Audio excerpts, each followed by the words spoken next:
Today, we are going to make fried rice. This is the best fried rice with shrimp and egg I've ever eaten. At one time, I thought the rice was even more delicious than the shrimps. And the method was very simple.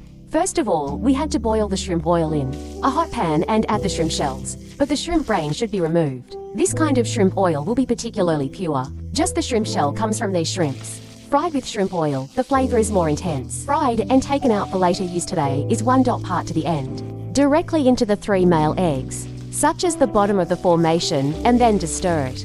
The egg flavor will be stronger than the white rice. Overnight can be cooked.